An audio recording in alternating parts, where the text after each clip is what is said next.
വലിയ രീതിയിൽ വർണ്ണിക്കാനൊന്നുമില്ല. അങ്ങനെ എങ്ങനെയോ പോയിക്കൊണ്ടിരുന്ന ഒരു മത്സരം അവസാനം ബംഗളൂരുവിന്റെ ഇഞ്ചുറി ടൈം ഗോളിൽ ബ്ലാസ്റ്റേഴ്സ് വീണ്ടും തോൽവി സമ്മതിച്ചു കൊടുത്തു. അങ്ങനെ ഇനി നമുക്ക് ഡുറന്റ് കപ്പിനോട് ബൈ ബൈ പറഞ്ഞ് ISLനായി ഒരുങ്ങാം. എന്റെ പൊന്നോയി, ഇതെന്തെങ്കിലും ആകട്ടെ, സംഭവം ഇതൊന്നുമല്ല. കളി തുടങ്ങി 1-ാം മിനിറ്റിൽ ആരംഭിച്ച ഡയസണ്ണന്റെ കഴപ്പായിരുന്നു കാണേണ്ടത്. ഇന്നത്തെ 95 മിനിറ്റ് നീണ്ട മത്സരത്തിൽ ആകെ എടുത്തു പറയാനുള്ളത് 2-ാം മിനിറ്റിൽ സോംകുമാറിന് തലക്കടിച്ചിട്ട് തുടങ്ങിയ ഡയസണ്ണന്റെ കഴപ്പായിരുന്നു. സോമിനെ തലക്കടിച്ചിട്ട് തുടങ്ങിയ അണ്ണൻ സോമിനെ പറഞ്ഞയച്ചതിനു പിന്നാലെ പിന്നെ മിലോസിന്റെ പിറകെയായിരുന്നു. മിലോസിനെ ഇടിക്കുക, ചൊറിയുക തുടങ്ങി ഇത് തന്നെയായിരുന്നു പരിപാടി.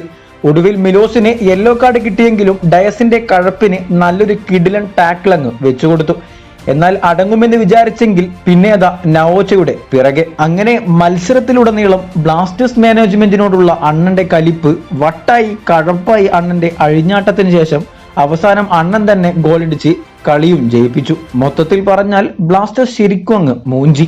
ബ്ലാസ്റ്റേഴ്സിന്റെ ഭാഗത്ത് നിന്ന് ടോട്ടലായി നോക്കിയാൽ ലൂണ, പെപ്ര, നോഹ് തുടങ്ങിയ താരങ്ങളിൽ നിന്ന് മികച്ച നീക്കങ്ങൾ ഉണ്ടായെങ്കിലും അത് ടീം വർക്കായി വന്നിട്ടില്ലായിരുന്നു. അത് തന്നെയായിരുന്നു മെയിൻ പ്രശ്നം. മികച്ച ഡിഫൻഡിങ്ങും മിലോസും കാഴ്ചവെച്ചെങ്കിലും ആകെ എവിടെയോ എന്തൊക്കെയോ പ്രശ്നങ്ങൾ ബ്ലാസ്റ്റേഴ്സിനെ അലട്ടുന്നതായി ശരിക്കും കളത്തിൽ കാണാമായിരുന്നു. പിന്നെ ഒരു കാര്യം എടുത്തു പറയാനുള്ളത്, ബ്ലാസ്റ്റേഴ്സിന് ഒരു പക്ക സ്ട്രൈക്കറിന്റെ കുറവ് നല്ല രീതിയിൽ തന്നെ എടുത്തു കാണിക്കുന്നുണ്ട്. സോ സ്ട്രൈക്കർ ഇല്ലെങ്കിൽ ISLൽ മൂഞ്ചാനുള്ള സാധ്യത കൂടുതലാണ്. ചുരുക്കി പറഞ്ഞാൽ 90 മിനിറ്റ് കണക്കിലും കളിയിലും ബ്ലാസ്റ്റേഴ്സ് ഇല്ല. ആദ്യ ഹാഫ് കഴിഞ്ഞപ്പോൾ ശ്രദ്ധിച്ച ഒരു കോമഡി നോക്കുകയാണെങ്കിൽ മോസ്റ്റ് പാസസ്, ചാൻസ് ക്രിയേറ്റഡ്, ഇന്റർസെപ്ഷനുകൾ എന്ന ലിസ്റ്റുകൾ നോക്കുമ്പോൾ ബംഗളൂരു താരങ്ങളുടെ പേര് കാണുമ്പോൾ ഏതെങ്കിലും ഒരു ബ്ലാസ്റ്റേഴ്സ് താരം അതിൽ എവിടെയെങ്കിലും ഇടം പിടിച്ചിട്ടുണ്ടാകുമെന്ന് വിചാരിച്ചിരുന്നു.